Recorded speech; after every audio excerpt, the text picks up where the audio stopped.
কলকাতা। আলো ঝলমলে রাস্তা, metro rail, cafe, shopping mall আর দৃষ্টিনন্দন ঐতিহ্য।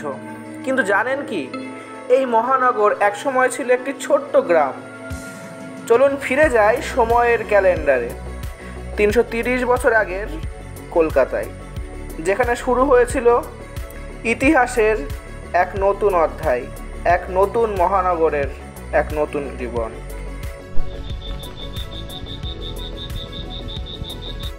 17শো শতাব্দীর শেষ ভাগে গঙ্গার পাড়ে ছিল 3টি গ্রাম: কলিকাতা, সুতানুটি আর গোবিন্দপুর। এই এলাকায় বাস করতেন মৎস্যজীবী, কৃষক আর কিছু হিন্দু জমিদার। এই 3টি গ্রামই ছিল পরবর্তীতে ব্রিটিশদের স্বপ্নের শহর কলকাতা।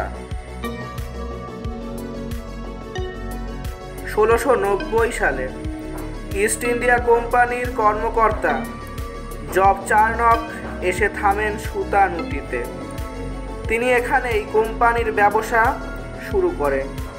ধীরে ধীরে ব্রিটিশরা এই এলাকাকে বানিয়ে ফেলে বাণিজ্যিক কেন্দ্র।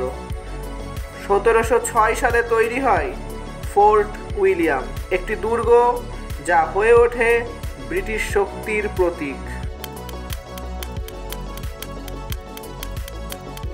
18শো শতকের মাঝামাঝি সময়ে কলকাতা হয়ে ওঠে ব্রিটিশ ভারতের রাজধানী।